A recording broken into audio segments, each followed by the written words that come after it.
Think, the Philadelphia Flyers podcast. I'm your host, Kyle Collington, and joining me once again, Mr. Kevin Dershell. How are you? Doing well. How are you?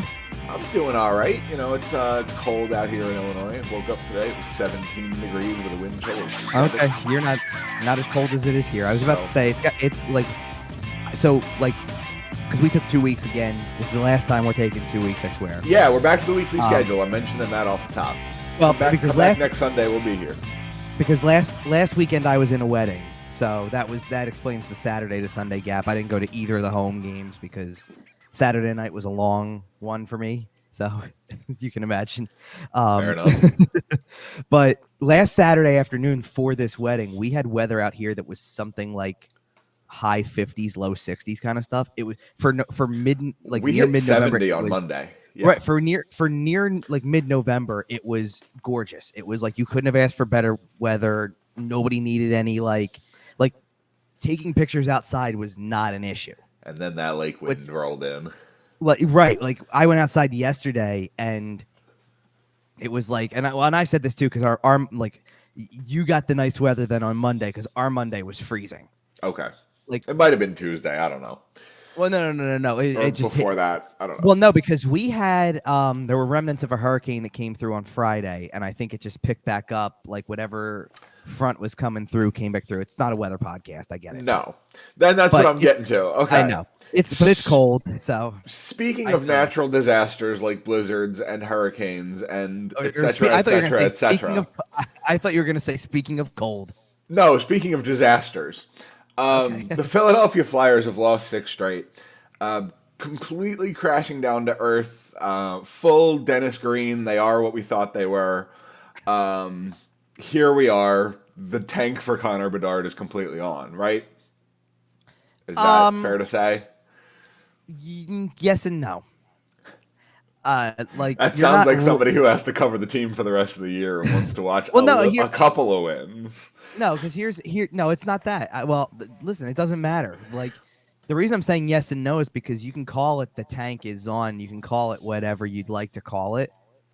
They've actually played better over this 6-game streak than they did over either of the 2 double-digit losing streaks last year.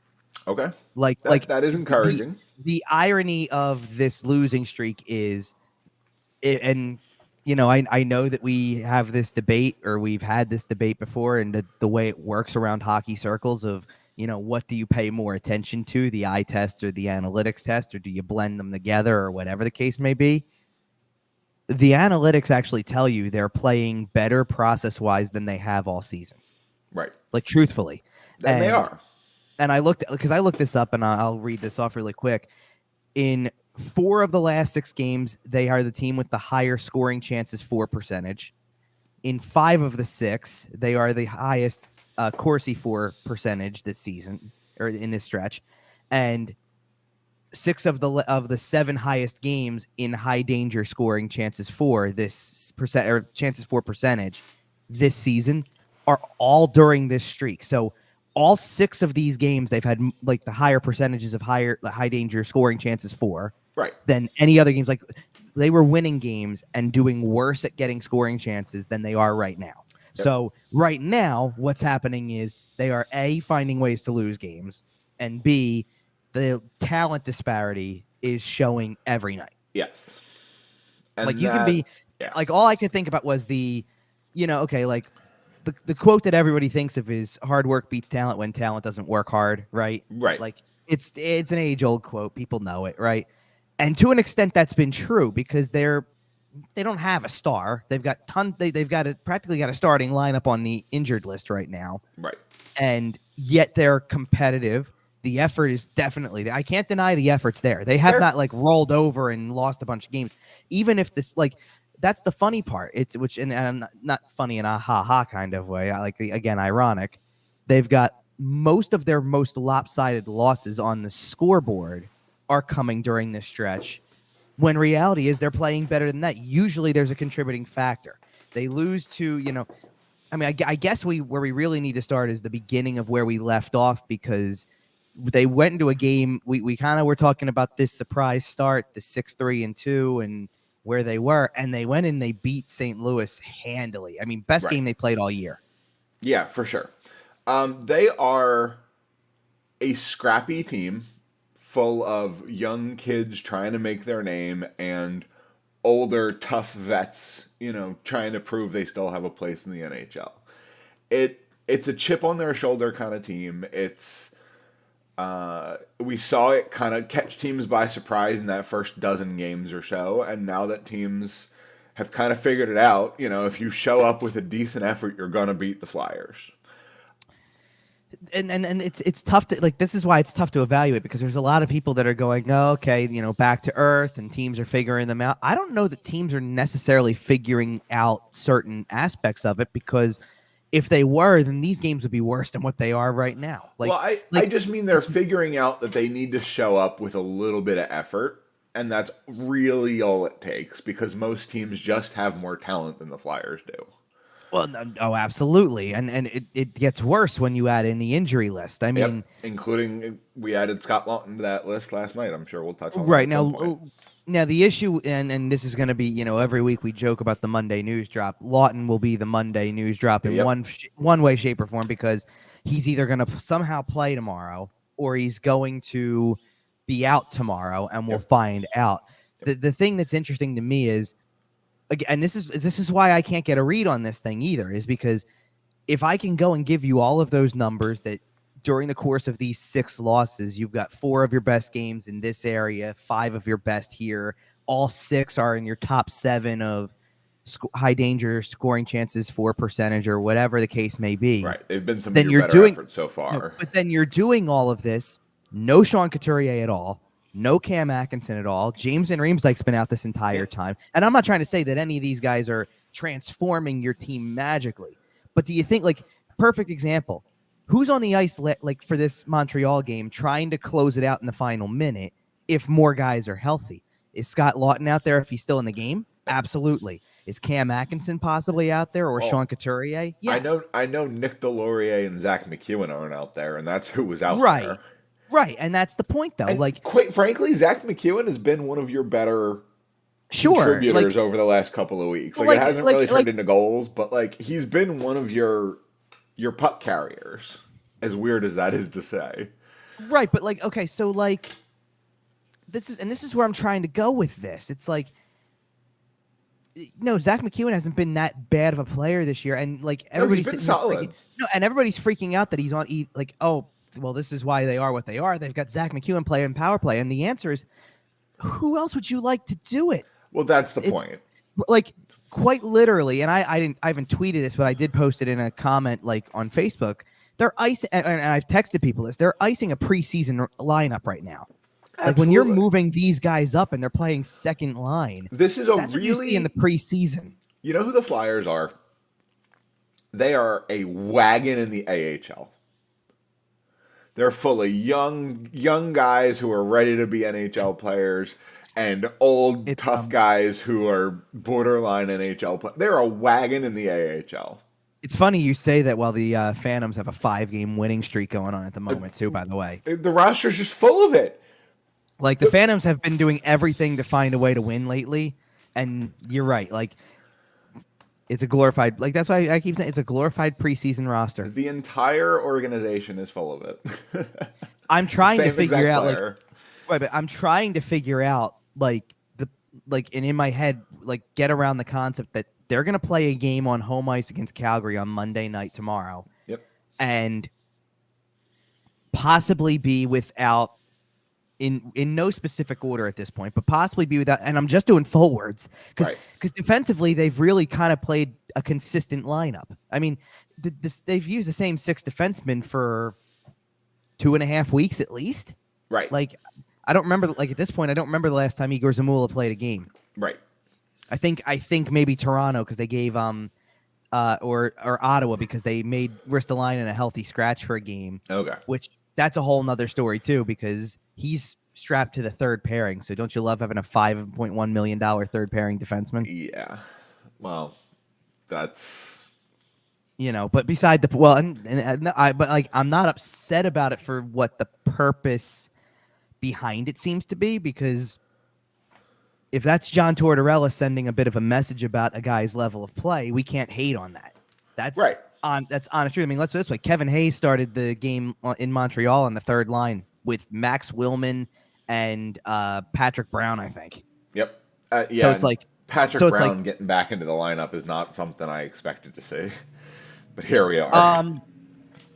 Actually, to me, it is something I expected to see. It almost feels fitting, like that's the guy who comes back from injury first more than anything. Like at this point, I think, I'm not saying fans are infatuated with this guy by any stretch, but if James Van Riemsdyk were to walk through the door tomorrow, I think everybody would go nuts. Like, and he's not, but you know what I mean. Like, it's by like the way, because it's at least a guy who can put in the top 6 and say, okay, I can see how he still fits there. Like, he's got to be better than putting, Zach McEwen up there, or trying to see if Morgan Frost or Noah Cates can evolve more at, like, rapid fire when they haven't done anything for most of the year. Cam York has 9 points in 13 games with the Phantoms. And it's such a tough call because leave him there. Leave him there. Leave him there. Right. That's what I mean, because the tough call is you can be tempted to say, hey, he could help us right now up Please, at this for the level. love of God, leave him there. But you could also say, give him the positive vibes of essentially becoming a leader on a team that Let he him should be feel a very stud comfortable for the with. Phantoms. Let him. Am I wrong about that? I mean, he's played enough years down there. I mean, you're talking about a guy who's going on, I guess, parts of 2 pro seasons or 3 pro seasons down there. Yeah, at least. I'm looking at his elite prospects page right now. In the 2021 season, he played 3 games with the Flyers, 8 games with the Phantoms. Right, so that's shortened year than last year. Last season, he played 30 with the Flyers and 34 with the Phantoms. And so far this year, it's something like this. He didn't make it this year, so he hasn't. He has not. Right, correct. He has not played for the Flyers yet. So he's up to something like 12 down there, or 13. 13, 9 points in 13 games. Let him stay. Let him get 50, 60 points, whatever he ends up at. If he picks up his pace a little bit. Sure. Let him dominate. Let him be an absolute monster. It's ironic that I'm calling him. Yep. Like, the guy comes into the year with 42 games of experience at the AHL level, and I'm calling, 13 more games down the line, and I'm sitting here saying let him stay and become a leader down there. Like, after 42, like, that's not even a full AHL season. But he's been a leader at every level, so we expect no different here. And the goal is, like, leaders are guys who get the most minutes, right? Right, but he was a leader at Michigan. He was a leader in the U.S. program. Like, we expect no different out of Cam York in Lehigh Valley. And we expect, quite frankly, we expect no different of him when he comes here. And that is one of the things I wanted to mention, by the way, is when it comes to the injuries, is almost every player you mentioned there has worn letters at some point. Oh, sure. And I think, did Cam Atkinson wear a letter at any point? If not, he was gonna. Like, let's be honest, he was definitely a leader for that team. Geez, last year feels like a blur to me. We've already you've already made that comment, but I thought he did maybe at one point in time. Let's put it this way: for sure, I know he did in Columbus. So it's like the point is he's led before. If he hasn't, he's still a leader. Right. But Sean Couturier has worn an A for a very long time. I mean, Lawton's the only one wearing it. Right, Scott Lawton's the only one to wear a letter now, and now he's hurt. Like, right, Ryan Ellis was wearing it before. Ryan Ellis was wearing a letter before, and we expected him to show up and be a leader in the locker room.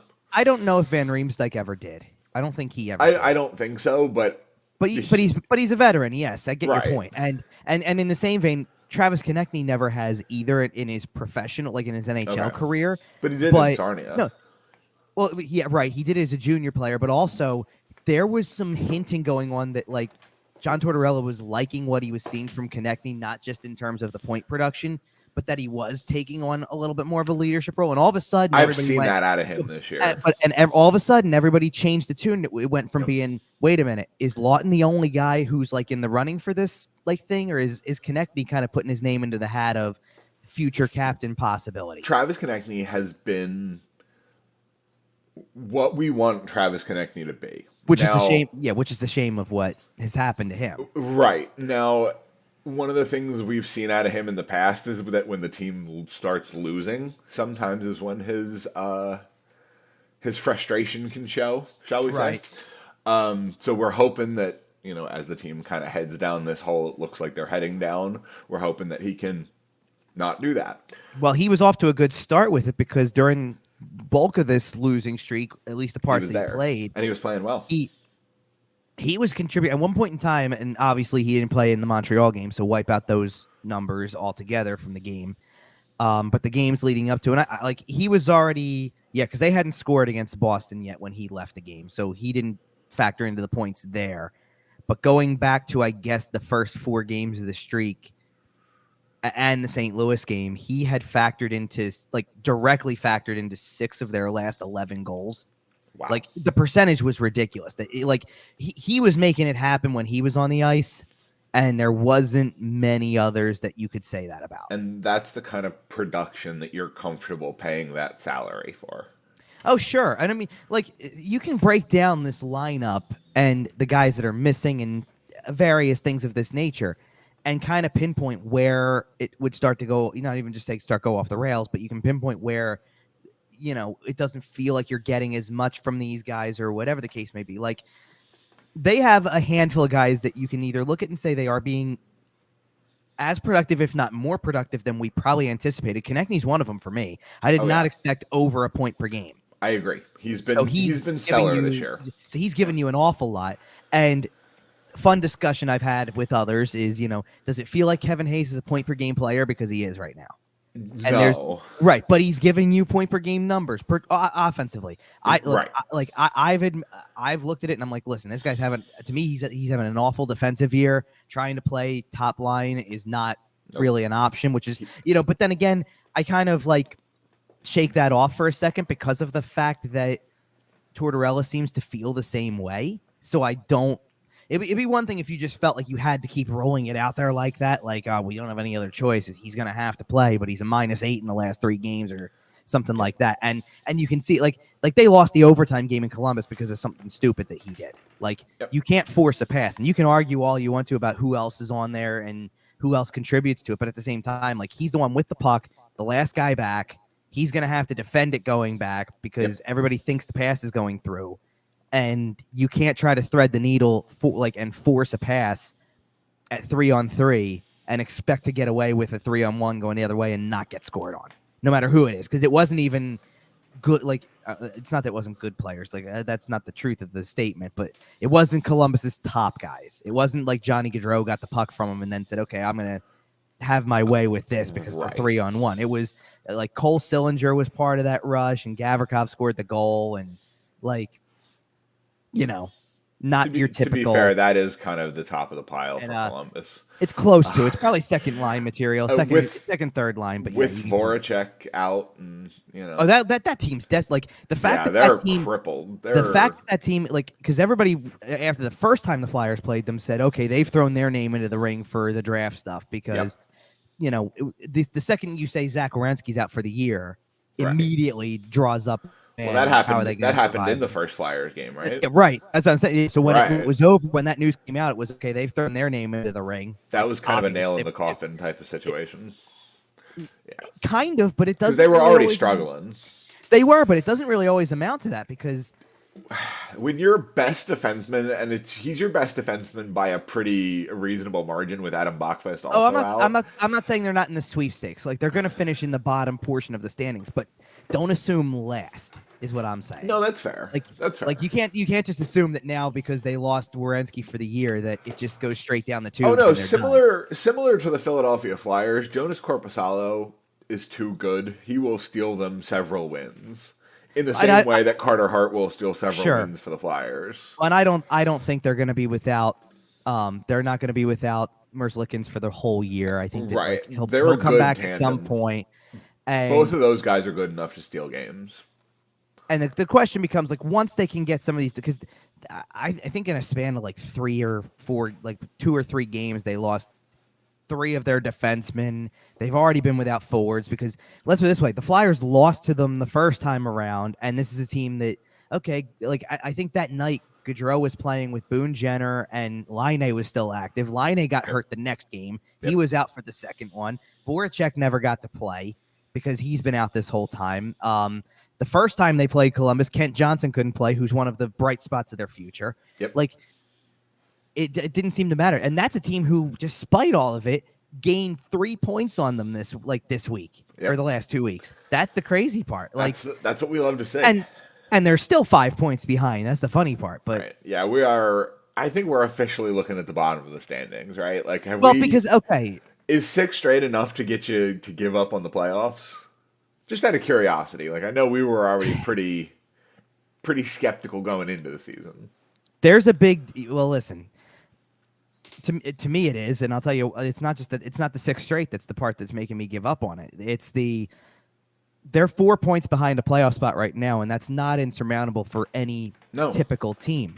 But they went from like, let's this way. We didn't. I'm trying to remember exactly when we did the like the last show we did was 2 weeks ago, so it would have been the 6th. So it's a little further. Like this was a little earlier than this. This was about a week earlier. So they played a couple of games. I think they got a couple more wins after this point. But I took a screenshot of the NHL standings on October 29th because just in the event that so much changed that I wanted like to go back and be able to say, just for everybody who freaked out at the beginning of the year, to remember that the Flyers were 5-2 at that given moment after this was going into that Saturday. They lost in overtime to Carolina that night.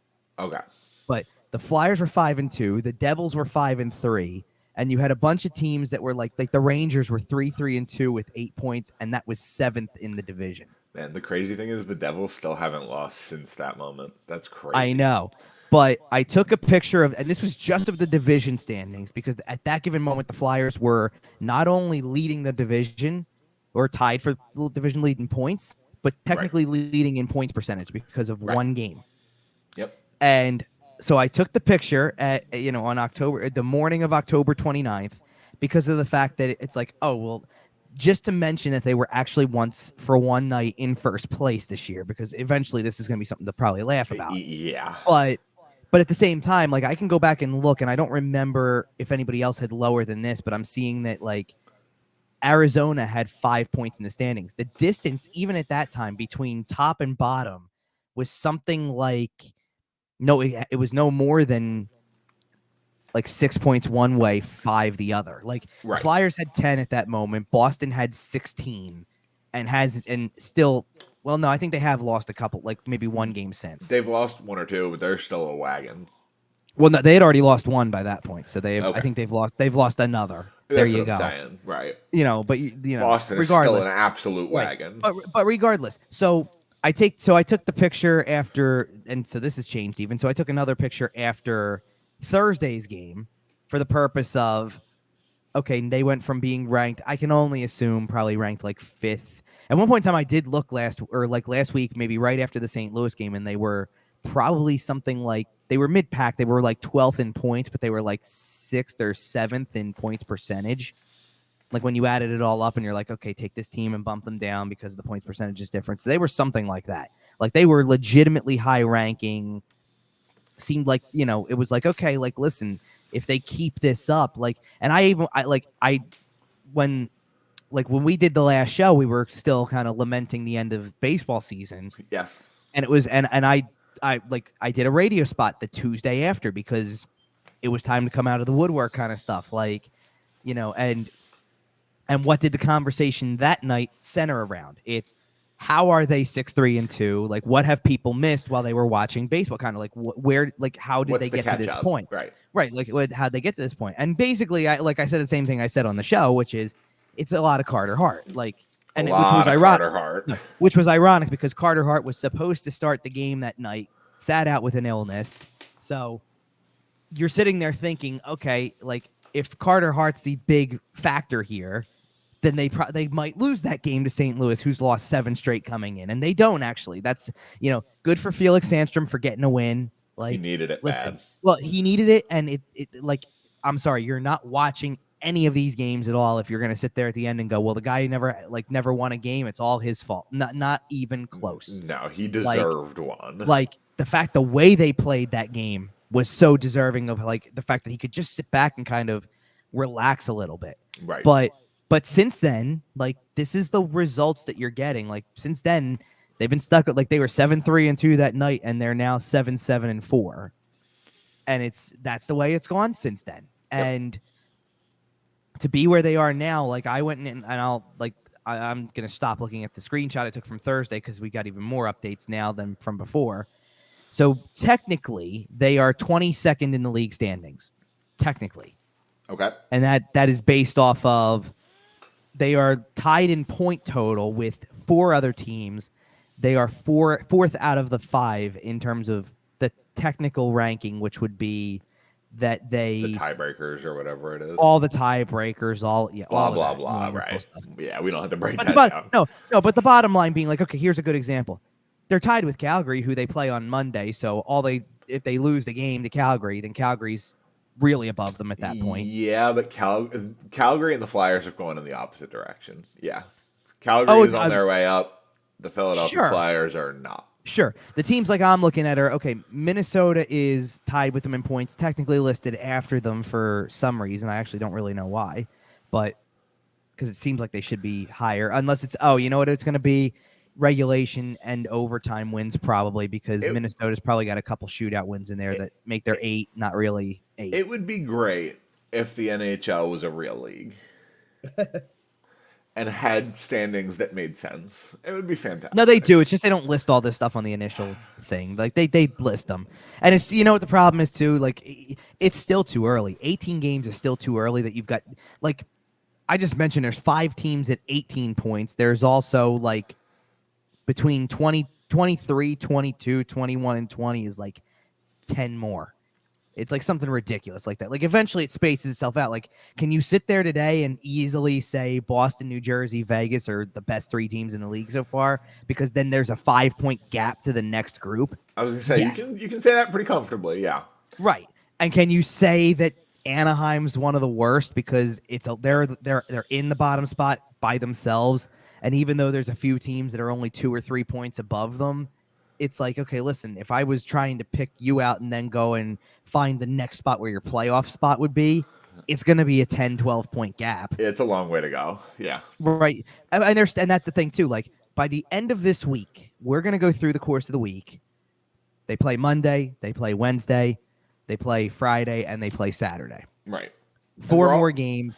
We're going to come on and do our next show, and there's going to be 60 games left on the schedule. Yep, we're passing, which is a lot of time. Right, we're passing. Well, yeah, but we're also passing the quarter mark of the season at this point, basically. Oh, we are, and that's okay. And that to answer your initial question is why I think you can like wipe out the whole possibility, because you know what, like sure, we can keep using that Thanksgiving marker as the time as the guideline for everything. Here it comes. Thanksgiving is this upcoming Thursday. It is, but like okay, like here's a for instance though. If the standings, let's just say the standings and the margins are exactly the same as they are right now on Thanksgiving. Sure. I'm not ruling Florida out being 2 points out of a playoff spot. That's fair. I'm not. Like, if Detroit goes on a slide and loses 5 in a row, then Florida pops themselves right back into the playoff picture probably.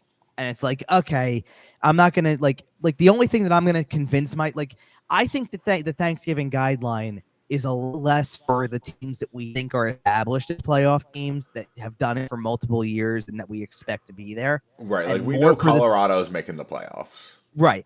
I think it's more for the surprise teams. Like New Jersey is going to be in the playoff picture on Thanksgiving. It's impossible for them. It's impossible for them by Thursday to give up the division lead. How about Seattle? 23 points, third in the Pacific. But that's are they a playoff team? Is Seattle a playoff team?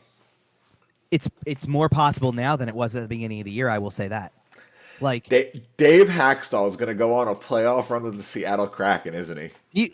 Do you see how? Do you see how they're winning games though? Like they had to win in overtime last night, and they're not exactly playing a team that we thought was going to be a slouch. They're playing LA. Right. Like LA's right above them in the standings. LA's a solid little team.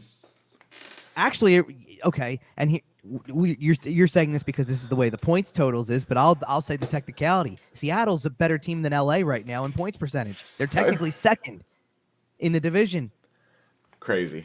They have nearly the same point percentage. It's not far off. It's like 15%, 17 percentage points. I can do math really quick. 17 percentage points off of Colorado. Wow. Like that's how good they've started the year. Yeah. Like And the thing is that, and we like briefly touched on this last week because we did the whole thing about where we had been for like the last month, and I went and saw this team play. Not when they play the Flyers, I saw them play Anaheim, and Well, you I saw was them play a crappy Orange team, so I mean, you're not terribly far off. yeah, but they still lost that game anyway. So for on night number one, like it typically, I mean, let's put it this way, that's like sitting there saying the New Jersey Devils lost to the Flyers on opening night and then lost their next game too, There you go. and then have lost one game since. Like Insane. They're right. on a run. They are right on a now. roll. But the thing with Seattle is like I could see it then. Like that was a team that came out and I think had like 47 shots on goal in regulation or something crazy. And I'm like, all right, this isn't last year's Seattle team. Right. No, this is something different. Like they're doing. So it. I'm not surprised. The only thing, the only thing that shocks me, the only thing that would shock me at this point, because I can only assume, that he played last night too. Yeah, he did. So the only thing that's shocking me is that they're doing this and their goaltender, their primary goaltender, is Martin Jones. Insane. Like I'm not sure how this is happening. I'm sorry. Flyers legend Martin Jones. I know. This is what I'm getting at. Like I don't understand how this is like. The coach that everybody can't stand is doing it again with a second-year team that nobody thought was going to be in the playoff picture this soon. The goalie that they're using primarily is Martin Jones, who everybody thought his career was, shot because he was basically able to put up backup numbers. At least the Penguins suck too. I would say they're one of those teams that I don't. They're gonna bounce back. I know. They're one of those teams that I can't buy the Thanksgiving thing from. I know. Like they're 3 points out of a playoff spot today. Let me have it. Just let me have it. No, they just recently went on sure. what was it, a 7-game losing streak? Just let me enjoy it. Well, they started 4-0-1 and then couldn't win a game for 2.5 weeks. So yeah, I hear you. But that's the point I'm making. That's the point I made with the Flyers was this. We can get all excited, or people can get all excited they want to about 7-3-2 and what kind of start it looks like. It's not hard to fall off a cliff. And I even said that on the air last week when they were getting ready to play St. Louis, where it's like they're playing a team like that week. They played St. Louis, who had lost 7 in a row, which they actually got to 8 in a row. They were playing Columbus, who entered that first game with a 5-game losing streak. And then they played Ottawa, who entered with a 5 or it was at one point in time 5. I think it jumped to 6 or I think 6 is what it was at, and it would have been 7 if they would have won that game.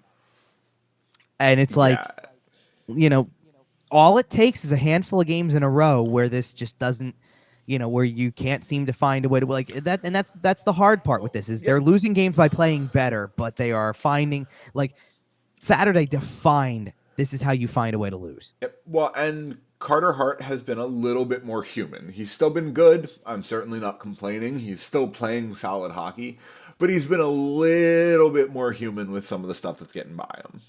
Right. Well, and with a team like this, they just don't have that margin of error. They just don't. They don't have the talent to make up for it.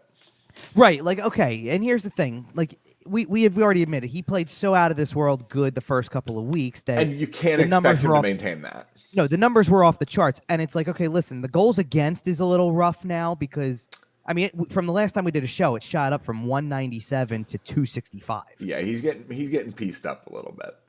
But that has as much to do with they can't stop a power play to save their life right now. Correct. Versus the goaltending. Because here's the thing that I'm still equally as impressed with. Okay, 946 save percentage, which is what it was 2 weeks ago when we did a show, is not really sustainable. Most goalies most goalies don't play 75-80% of their team's games and stop 95% of shots. No, it just doesn't happen. Very few goalies are 2002 John Sebastian Jaguar. Like sure, but if the save or if the goals against went up by nearly like it's up like 0.75 goals. It's up by like 3/4 of a goal over the course of the last whatever number of games he started. I think 5 out of the 6 in the losing streak is what he started. Yeah. So in the last 5 games, it's gone up like 3/4 of a goal. Yep. But the save percentage has only dropped about 20 points, like 20, 25 points. So a 92% save percentage is still really good in this league. Yes. And I'm certainly not, again, I'm not taking anything away from Carter Hart. Again, we can't expect him to maintain that just ridiculous performance. And once again, this is kind of this goes into how they're playing better process-wise, but they're not winning games. part of the reason Carter Hart's numbers have gone down the way they have is not just the number of goals going up. He is facing fewer shots. Right. Like he's not getting. I don't know the last time. Like I think the last time was probably some of those last couple games before we did the last show where he's faced 40 in a game. Like well, I think and the that only other ties back time into what we've been talking about, the fact that they've been possessing the puck more and generating more offense and getting the puck out of their own end a little more efficiently. And, right, you know, they're playing better overall. Like this is a team that gave up. We said what was it? 51 shots on goal against Florida the one night, which equated to 107 shot attempts in the game. Yeah, and then I think it was something like 47 against the Rangers, like some ridiculous number. He had a lot. But like you can see when they play a team like Boston, the talent disparity. You can see how Boston has way more depth than the Flyers do. Yeah, still only gave up 32 shots on goal, which is much more of a average. Sure, that's a reasonable number. Well, but again, against a team that's the best in the league so far, I'd expect them to. Like Columbus. Let's see. The first Columbus game, they outshot Columbus 34-29. That's pretty darn good total, right? When they played Ottawa at home, 38-27, they led in shots. The Flyers did. So 27, but gave up 4 goals. Well, and one of them was an empty netter, so clarity there for the Carter Hart numbers, but nonetheless. The Dallas game outshot him 38-31. The second Columbus game outshot him 37-33, and that included an overtime. Okay. So you had a little bit of extra time there. I already said what the Boston game was. And against Montreal, they got outshot. But again, you're looking at 32-29. Like, they haven't given up more than 33 shots in a game since. Well, and they obviously played so well against Seattle, St. Louis the first time. I'm sorry, my brain is all over the place with different teams. That it's been a while since I think. You have to go back to the Toronto game at the beginning of the month to find the last time they gave up more than 40 shots in a game. So, do you remember the first 10-game losing streak last year? Sure, of course. I mean, the one where I think the Flyers went 0-5-5 or something like that. No, okay, no. See, you're thinking of the wrong one. Okay. Then last year, I'm talking about the first one. They were like, it was 0-8-2 or something like that, right? It was bad. There was a game in there, and I can't remember which one it is right now without looking it up, that broke the Flyers. I think they blew a lead, and they looked like they were going to win and snap the streak, and then they blew the lead, and it just kind of broke the team in half. I wonder if Montreal was that game. Because you're leading that game late, you give up the game-tying goal with 1.9 seconds left, and then you lose in a shootout. I don't know if there was a game during the first 10-gamer last year that was like that. Okay. I thought I remembered there was one performance. Was one of those games the 9-0 game to New York? No. Okay, so now you're all over, like this is. I'm all over the place. Okay. The years are blending together for you. The 9-0 game was this team has put me through some misery since this pandemic started. The 9-0 game was in the 2021 shortened year, so that wasn't last year at all. Okay. No, ironically, for as bad as they looked throughout the course of that 56-game season, never had a 10-gamer. They never had more than 4. Really? Yeah. Wow, because they were miserable. The issue was they would win a game, lose 2, win a game, lose 3, and so they strung together a lot of only 3 of their last 9 or something like that. Right. You know what I mean? So it just felt worse than what it was, and a lot of times they were winning games by coming back from ridiculous Like they have a game in the middle where you think they would have lost 5 games in a row, and they didn't. And the win was they came back against Buffalo from being down 4-2 in the third period or something like that. You know what I mean? I remember that game. Yep. So, no, the first one, the first losing streak. The thing I remember about the first losing streak last year was that it started with a game against Tampa Bay where they played really well. They were still holding up against teams like that. We still thought they were going to be a good team, frankly. Well, sure, because after that they were 8-4-2 after beating Calgary 2 nights earlier. And they were playing Tampa Bay, who obviously already was coming in with 1 Stanley Cup, or with 2 actually, with the back-to-back. They had already won 2, and they were looking like a team that was on their way to 3.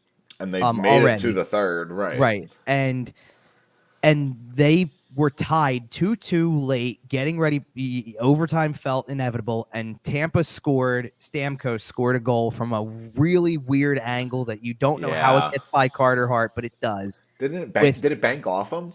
It literally slipped right through the pad. Like, oh, right. there was a gap between the bottom of the pad and the skate, and he said something about it either was a new set of pads, so it went right underneath of it, or something. Like, I remember him talking about it, and that was with a minute 56 left.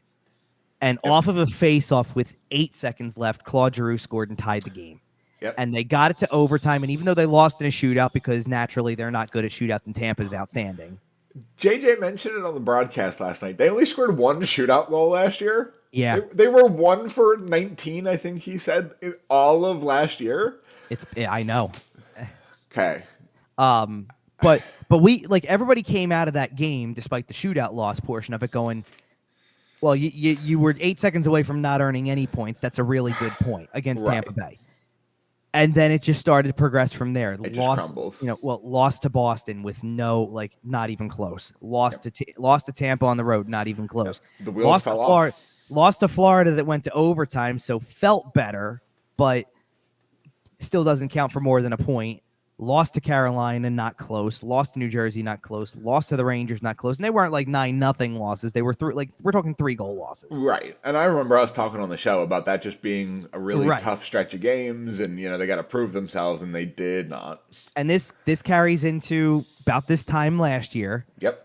And almost the exact same time. Almost the same stretch of games. Well, okay, I this is how I'm going to bridge the gap to what you started to talk about, because I know where you were trying to go with one portion of this, so I'll get to it in a second. But as the wheels are falling off on that first 10-game streak, then you have the most lopsided of any game, which was again to Tampa. They played Tampa 3 times over the same 10-game streak. Yeah, and it was terrible. Yeah. Right. So, but that was the final straw. Alain Vigneault got fired the next day. So they had to play Colorado with Mike Yeo starting as interim. Yeah. With no, it was a Tampa Colorado back-to-back, and they fired their coach in the middle. Which, by the way, meant like everybody knew they were going to lose that game to Colorado, because just shock of the firing was enough to do that. Then they lost to New Jersey as well. New Jersey was supposed to be your bounce-back game, and it wasn't. Twice, because they played New Jersey twice during that streak and still couldn't win. And New Jersey was bad last year, too. Sure. It wasn't this year's New Jersey team. Right. And then all of a sudden, as coaching changes tend to do, they got it back on the rails a little bit, because they went on like a West Coast trip. They went on like the holiday trip. They won 5 of their next 6. And then something funny happened. They lost a game to San Jose on the road as part of that West Coast trip. And then lost the next 2 after that before coming home. Lost 2 more. Had like half a week off. Lost 2 more. Then had a busy week. Lost 4 more. Then lost 2 more after that. What you're possibly thinking of is 2 things, by the way. I just want to say real quick, by the way, the 21-22 Philadelphia Flyers might be my least favorite team that has ever existed. I hate that team so much. Oh, I know. So let me see something here for a second, because I cannot believe they didn't blow it up after that season. I hear you. I can't believe, and we're going to be sitting here in 10 years saying, I can't believe they didn't blow it up after that season. We're going to be sitting here in a year saying, I can't believe they still won't blow it up. I know. But Kevin Hayes has 3 years left at just a hair over 7.1. So what do you, I know. And that's 3 years after this year. Okay, so here you go, because I know this is what you were kind of looking for. Now I'll go back to the one that I think you really were talking about, because they still didn't lose in overtime this much during this. Okay. By the way, the second losing streak last year was not 10; it was 13. Yeah. So there's more. No, but so the number of games I'm going to mention that even went to like an overtime, like I think it was 3 out of 13, which is still not good. Garbage. Like that's not a good percentage. They had and they were getting dumpstered. Like they weren't. For the most part, like there's the first couple of games I can't find a game where I'm like, okay, like they lost in overtime to San Jose to start it. They were actually down late in the game and tied it, so they kind of stole a point there in a way. Yeah, that team quit. The next 3 games were bad. Yep. They played San Jose at home, had a 2-0 lead, third period, beyond 5 minutes in, so you're down to under 15 minutes ago, gave up 2 and then lost in overtime. Was that Martin Jones? Who started for the Flyers, you mean? Yeah. I think so, actually, yeah. I think it might have been because but I wouldn't pin it on him because they gave up 47 shots that night. Oh no, I know. When it's very rarely the Flyers goalie's fault over the last several years. Like, I can respect I will give them credit. Like, so not that one. Peter Mrazek and Cam Talbot weren't the best, but like for the most part, the goalies have been decent. All right, there you go. All right, so they played. So you had a game against San Jose where they were up 2-0 in the third period, ended up losing in overtime. They played the Rangers the following week. It was a 1-1 game into the third. They actually scored the next goal, which actually I believe this was Cam York's first NHL goal. Oh, it had to be, yeah, because he didn't score in the 3 games otherwise from the previous year. So he scores his first NHL goal. You expect, there's the lift. Like there's under 10 minutes to go. They just took the lead on the Rangers, and they gave up the tying goal 34 seconds later, or something like that. Heartbreaking. And then Kreider scored with 6.5 minutes left, and that was the deciding goal in that one. They had a game at home against the Islanders where, again, they had the lead with 4 minutes into the third is when they got the lead back at 3-2, gave up the tying goal with 4:28 to go, lost in a shootout. Yep. Lost to Buffalo. Nope. Gave up 6 goals to Buffalo. Yeah, but now we're getting into the territory where they were losing games in the first period, not the third. That's fair. Because that's where you're trying to go with this. And okay, here you go. 1-1 game against Dallas, who was not near the level that they are this year, by the way. Right. Like they were borderline playoff team at this point. 1-1 game, deep into the third. Game-winning goal was scored with 3 minutes and 25 seconds left. And they added an empty netter to win 3-1. Here's a game against the Islanders where, again... You're tied in 3-3 in the third period. Zach Parise scores with 8 minutes to go. Yep. Well, and even down to, this is how close... They were 13 games in a row.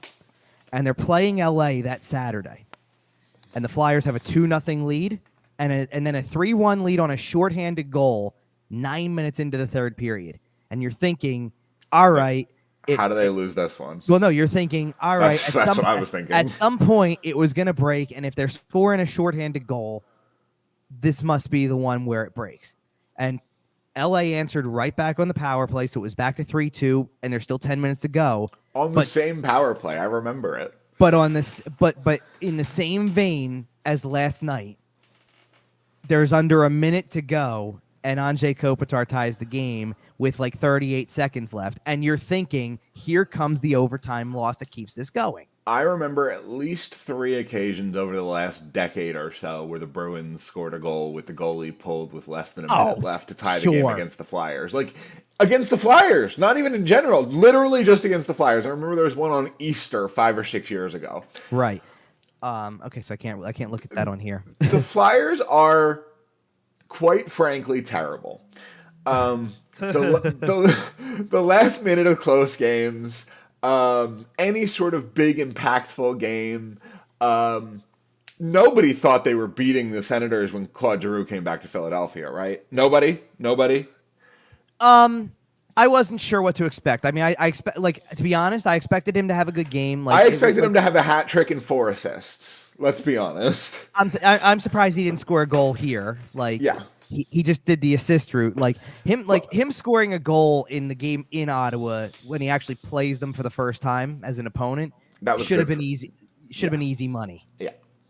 By the way, beautiful video package.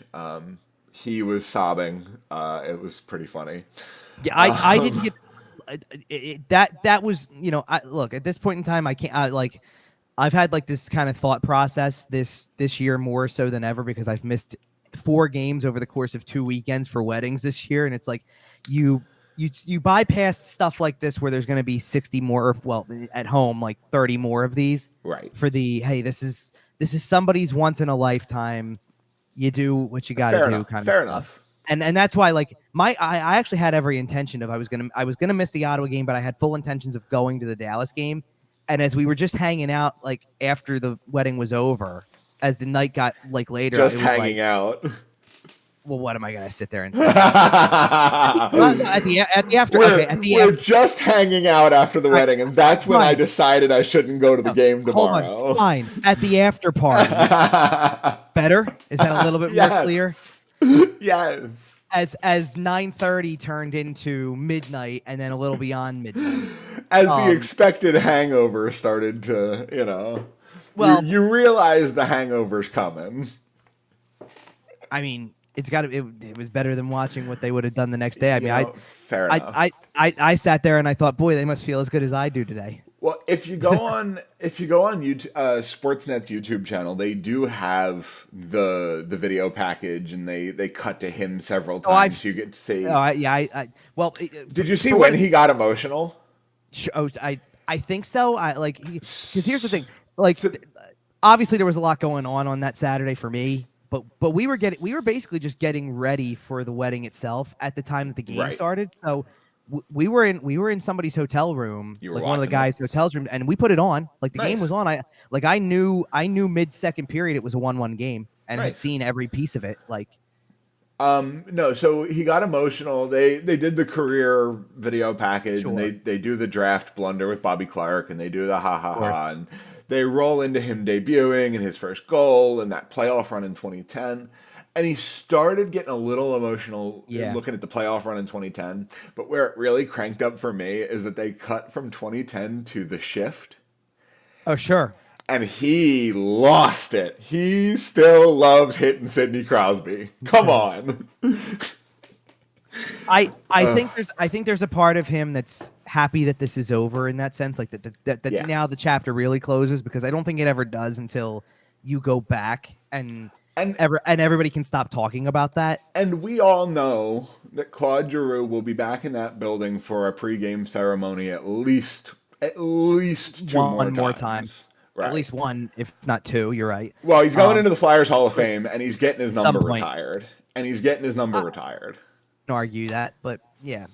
You can't. He's the second best player in franchise history. I do want to say, by the way, because you just brought up the fact that you brought up the timing of the ceremony within the game.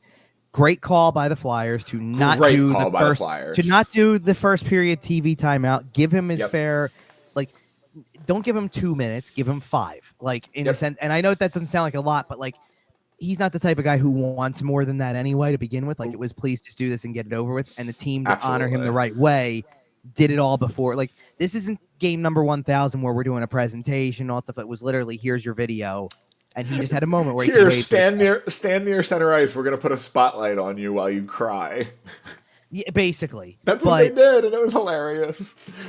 Yeah, but you can't. I mean, the reason why he react that way is because of the fact that he grew up. He realistically grew up here. I know. I'm not talking about grew up, but you know what I mean. This is where he became the person he is today. Yeah, correct. This is where you transform from just the rookie coming into. Are you the same person you were when you were 18? No, exactly, and this is because this is where not only where he becomes the player that he is, and the veteran he is, the father he is, the husband and he father, is. and exactly, absolutely, it's the whole characteristic of it. By the way, and it was a shame because I didn't see. First of all, by the way, I saw pictures of this. They don't do this for any this doesn't happen typically. Okay, he met the media at the podium. Wow, after the game. They brought him out to where Tortorella's press conference would be. Well, because I'm sure everybody wanted it. I mean, and his son Gavin was there too, apparently. So, which was pretty cool. So, yeah. But yeah, if I would not be surprised if he ends up with a residency in the area, either if he retained one or after he retires. If he doesn't buy a house down the street from Danny Briere, what's even the point? Come on. Come on. That'd be funny. Come on. I don't know what's going to happen beyond his playing career. I don't think he's thinking about that at the moment. Well, he's got 2 years left on the contract beyond this year anyway. He just signed a 3-year deal. So the playing career is not ending. And he's a huge piece for a team that's looking to gear up and make a run. There is. They're trying to. I'm not trying to. I'm not trying to bury the guy here, but there's a level of irony to the fact that he goes and joins a team that everybody thinks he's not even the centerpiece of their offseason. in the grand scheme of things. Not really. No, DeBrincat's a bigger Like, piece for the franchise. in fairness, as much as I knew it was a possibility that that's where he would sign, regardless, it when they traded for DeBrincat, that was when to me I went, well, that's where he's going, because now look at the team they've got. Now they have a piece, right? Like, Well, and I think if they've got defensemen, they've got forwards. He just slots into place. This is a team. and quite frankly, he signed there before the Josh Norris injury. Fair. I mean, if And they that's can, it. and That's massive, and that's a massive injury for them. it is, but it's one guy they're missing. Instead, like, it's not like they're missing 12 guys, you know, No, or whatever. And but when you're like, when you're fragile and on the way up, missing maybe your biggest offensive piece in terms of just being a center, it might be enough to cripple your chances. well, and look, the challenge also for a team like Ottawa is you still have to acknowledge how many years of experience some of these other guys have. You have to acknowledge the number of years of experience that even a Brady Tkachuk has, even though it feels like he's been around for a while because he's the captain of the freaking team for He's got crying out loud. 4 or 5 years, right? But it's still not a lot. Like, No. especially as a leader. Like, and even if he's one of the best leaders, you know, over His the course of his development. His last years. name is Tkachuk. He's been a leader since day one. Let's be honest. Right, but even so, it's still the NHL, and you're still learning. Like, I think that the learning curve is even bigger for guys like Stützle, who is even, you know, who comes in after that, or trying to fit some of these other guys in who are younger than that. Like, Man, they have some talented players. like there. like listen, I think Jake Sanderson's going to be a great defenseman, but it's still rookie year. I think there's a reason Claude Giroux didn't sign a 1-year contract. I think he knows, give it time. Yes, because they are marinating and they are going to be very, very good. I don't disagree with this. Right. So I think the idea is he comes in year one, and if they're a decent team, then he's still, contributing at a high level. Years 2 and 3, he kind of starts moving towards that elder statesman role. Like, if the production does drop off, which we haven't really seen from him, but if the production does start to drop off, theoretically the team's good enough around him that he can kind of fill that Patrick Marleau role with the Toronto Maple Leafs. The production has not only not dropped off, but he's tied for their team leading goals with 8, which since when? Like, all of a sudden Claude Giroux, goal scorer, has showed up. I mean, when was the last time he had, I go look at his overall numbers. Last season total between both stops, so I'm counting the Florida games as much as I am the Philly games, 21 goals. Wow. Year before that 16 in 54, which is pretty good actually. Yeah. Like, you're talking about a pace in an 82 game season that's starting to teeter on, it's not quite 30, but it's at least 25. Yeah. 21 and 22. So you're going back to the year that he set a career high at 34 when he had 102 points. His point not point percentage, his points pace is close to what we're used to. About 82. Like, he's got 18 in 17 games. It's about 82. Reliable. Yeah. But the goal total, I mean, they're not even a quarter of the way through the season yet, and he's got 8. He's on pace for 30. I know. So, but I look at like, here's an example, and it's kind of picked up a little bit of late, but Alex DeBrincat's not going to be on 5 forever. No. Eventually that's going to, like, at one point in time I looked, and every time I did the previews, I was stunned because I think up until he played the Flyers. Yeah. Okay. So up until the game that they just won against the Flyers, he had 2 goals coming into that game. Wow. In 14 games is what I want to say it was, or 13 games. It's like, yeah, that's not going to stay that way. That's not his typical sustained production either. And correct me if I'm wrong, I think that they're missing Shabbat right now. All of a sudden, yep. I didn't see that injury come through, but he got hurt against the Flyers. Oh, did he actually? I didn't see. I didn't catch. You know what? Because it was probably later in the game, and it was in the first Flyers game, the one in Ottawa. Oh, it was. He scored in the second one. Maybe it wasn't. He played. It might have been after that. He scored the first goal of the second one. That's why I wasn't sure, because I'm like, well, he played because I know he scored a goal. Right. So if he left, it must have been like third period or something, because by that point, he was like, I wasn't paying near as close attention by the third period. I was 20 minutes out from entering a wedding ceremony. Fair enough. So he left. I didn't catch that at that point, but I heard it the other day that he was out of the lineup. I'm like, he got injured against the Flyers. Okay, but that creates a damper on your lineup too, because now you're leaning on guys who are not Thomas Shabbat. Let's be real. And I'll be honest, the hit from Travis Konechny on that injured Shabbat. If I was an Ottawa fan, I'd be upset about it. Sure, it was a little in the it was a little in the numbers. It was a little, and it takes out one of your best defensemen. So, we are really trying to avoid talking about the Flyers, aren't we? Yeah. Did he take a penalty on that? I guess not, right? I don't believe he did. No, or he might have gotten 2. No, he didn't, because unless this is, and again, this can't be, because I assume I assume Shabbat left the game immediately from that hit. Yeah. So Konechny fought in that game, which never happens, by the way. I believe I believe that was a response. No, it wasn't, because it happened before Shabbat scored a goal. That? Oh, yeah. I guess not. Then. So Konechny wasn't even on the ice when Shabbat scored the goal. He had a feisty game. Yeah, I guess so. All right, so something I wanted to bring up, because you were trying to hint at this earlier. It's the year you're thinking of is the 2017-18 season. Oh, Jesus. That they had a 10-game losing streak, but here is 5-5 under Dave Haxtell. It was 0-5-5, and here's the thing about this. Okay, so the losing streak starts with a 1-0 loss to Minnesota. The only goal was scored a minute into the third period. The second game was also against Minnesota. This time they went on the road. They lost 3-0, but caveat, 3-0 in a game where the first goal was scored 12 seconds into the game, and it was the only goal until Minnesota scored 2 goals into an empty net in the last minute and a half of third period. So basically another sucked. Right. So basically another 1-0 game, right? Imagine paying for tickets to go see that game. Like, you're happy because Minnesota wins, but holy. Sure. This is the first example of what you're talking about. Game number 3 of that streak was against Winnipeg. They had a 2-0 lead in the first period, gave up a goal in the second, and then Mark Scheifele scored with 49 seconds left to tie the game in the third. Yep. It's in a shootout. Yep.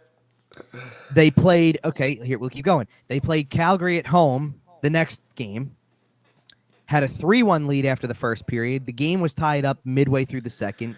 Got another goal to take a 4-3 lead. Game was tied up almost immediately after on a power play. They lost in overtime. Yep.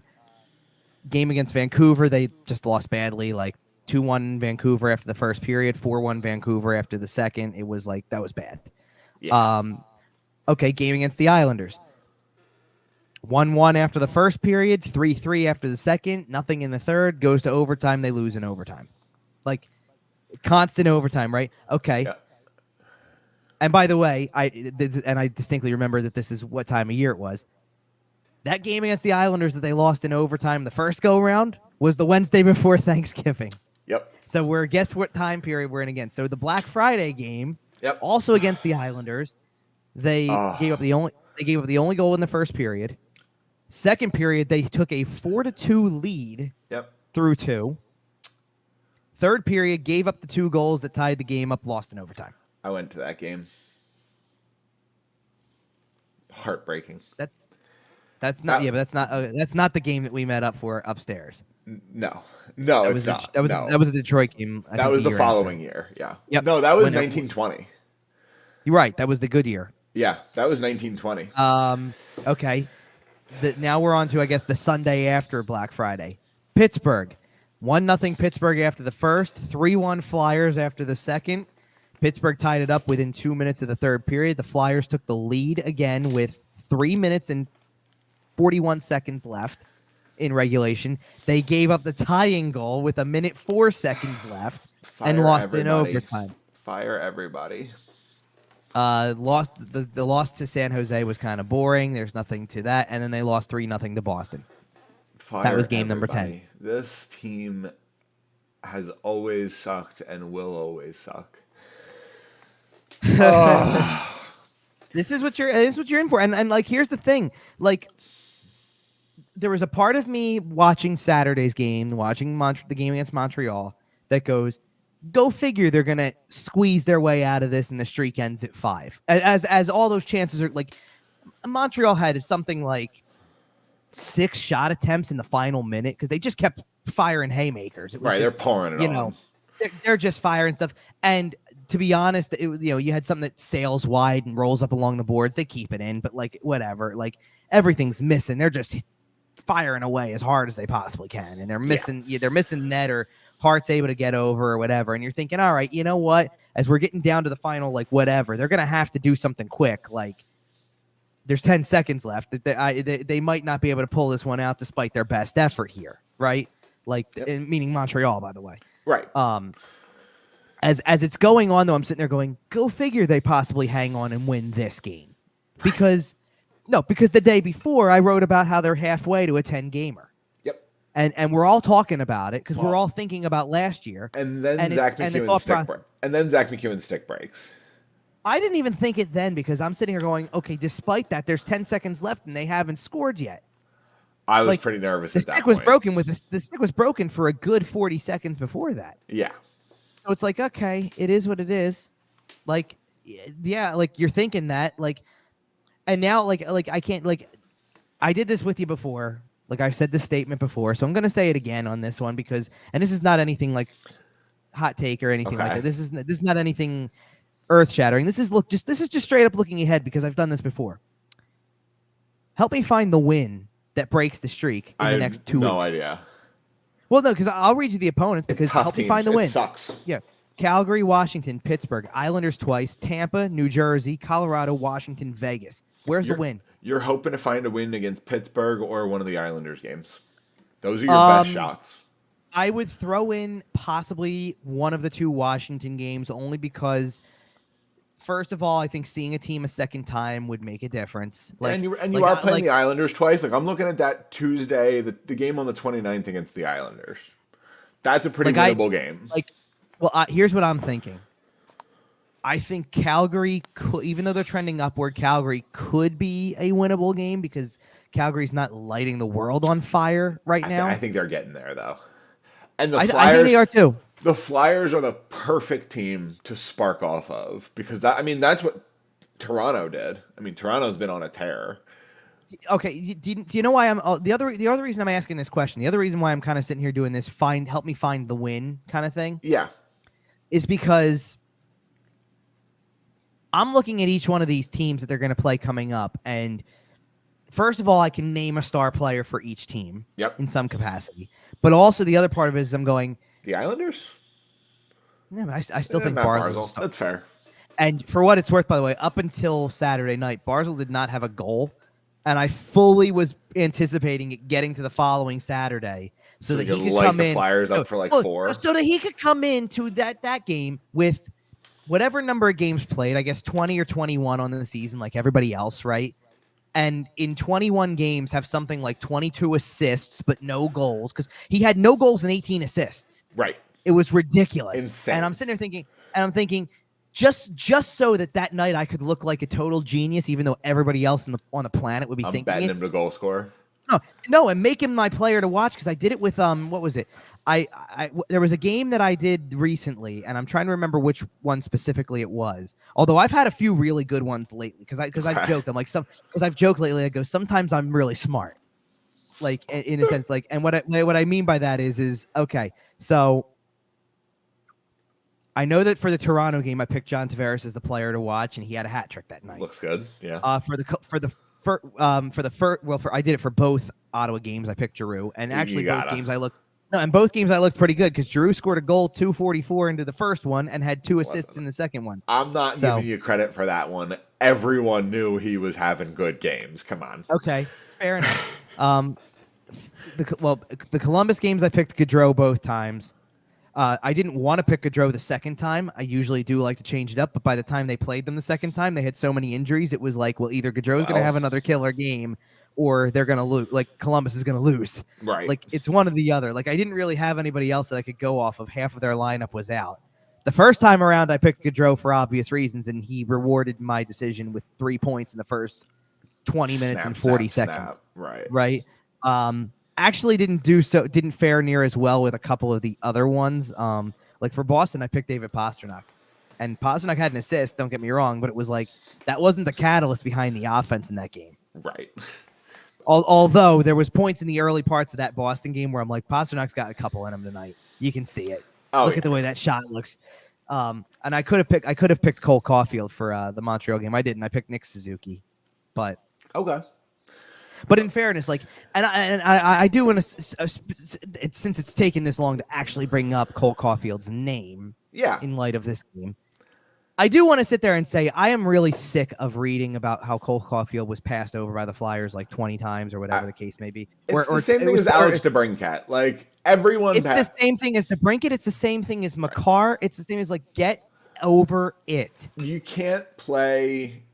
Well, the good news is you won't have anywhere to read this nonsense anymore because, like, we don't know how long Twitter is going to exist. So that's fair. Flyers Twitter might not be long for this world. No, but like, okay, like, and here's the thing: did I feed into this a little bit? Sure, like, but there's a difference in the reason why I fed into it. It was no secret that DeBrincat was on the move last offseason, and it was no secret that Gaudreau was the top free agent. So they're just there. You don't even have to, like, this isn't about passing over a guy in the draft and there and then somebody else taking from you. Right. Like, once they're an established player, go get them. Well, not only that, but they were available, and supposedly, like, I don't know about I can't speak for the DeBrincat situation. Like, DeBrincat may have just, for all I know, he could have absolutely wanted Ottawa and nothing more. I don't think that was the case, but like, he could have.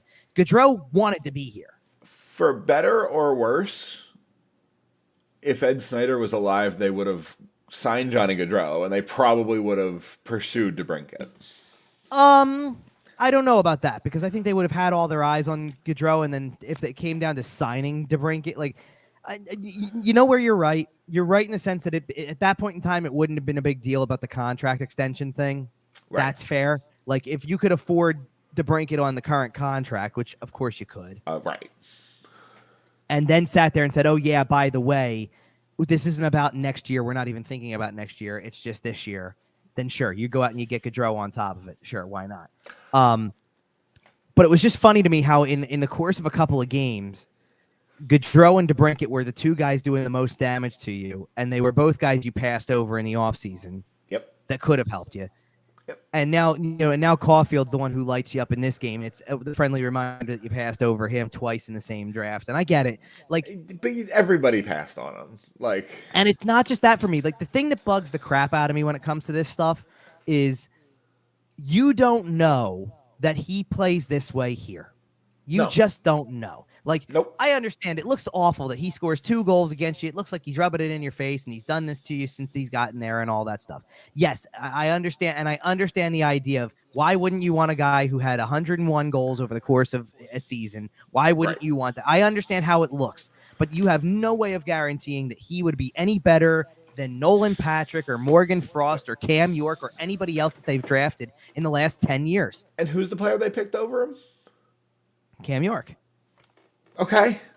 Like,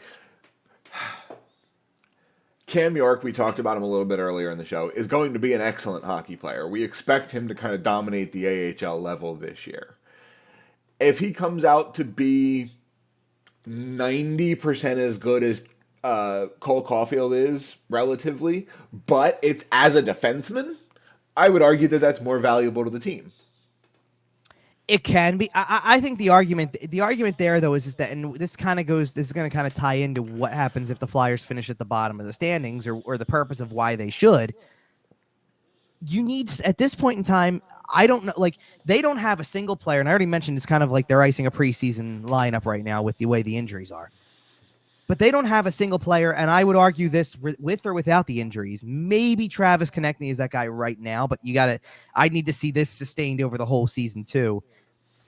And we have no clue what his injury status is because all we got was he was out on Saturday and they sent him back to Philly for evaluation. That's great. We have no idea what's going on. I need a little more than that, hopefully soon. But they don't have a single player who has take over the game ability. No, by himself. They don't have that guy. And Caulfield could. That's all I'm saying. I agree. I think I want to say Joel Farabee has it in him. But Farabee's, as far as I'm concerned, Farabee's technically hurt too because he's coming back from this surgery, and this is possibly going to take all year.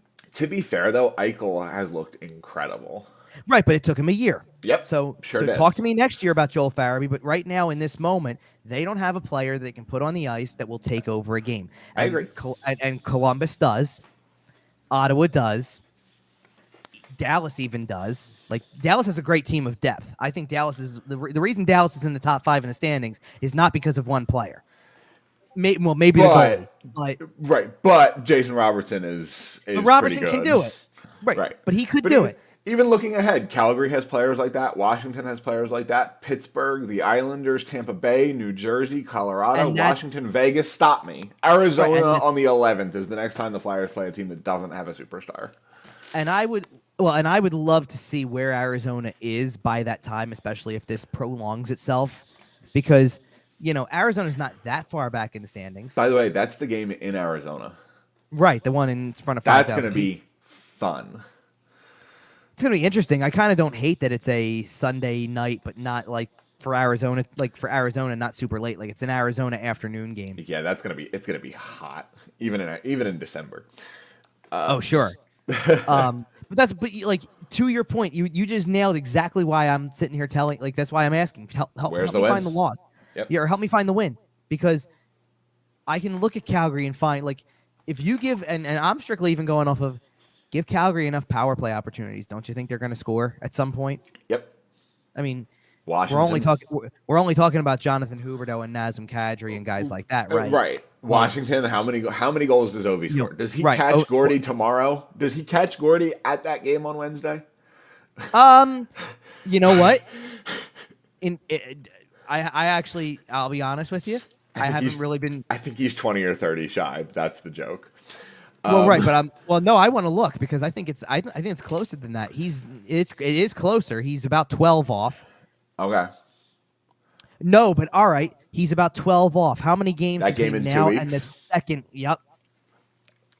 I think we circled that game when the schedule came out. I think we looked at these 2 games against Washington.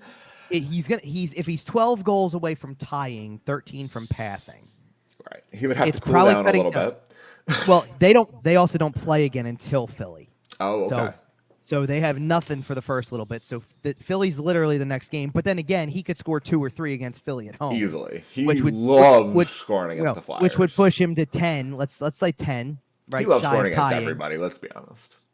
And then they have 1, 2, 3, 4, 5, 6 games in between. If he were to score a goal per game and come into the game in Philly 2 shy or 3 shy,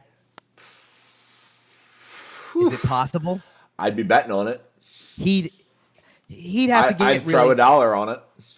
Okay, so hold on. Then there's a couple things in play right now involving Ovechkin. Then there's a couple things in play. One would be, obviously, yes, tying or passing Gordie Howe could, but it's a little bit more. I mean, he'd really have to get on a roll, but he'd have to hustle. Yeah. How about forget that? What if he comes in on $7.99? Well, that second game. Then I am talking absolutely putting $1 or $5 on Ovechkin anytime goal scorer. I'll tell you that much. I'll tell you what.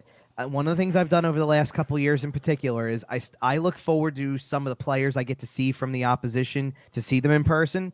Or, you know what? You never know if you're going to see something like that. If that possibility happens, I would love to say I was in the building for the third player in NHL history to get to 800. That'd be pretty cool. Yeah, it'd be something. It's wild, just what we're seeing with Alex Ovechkin. Sure.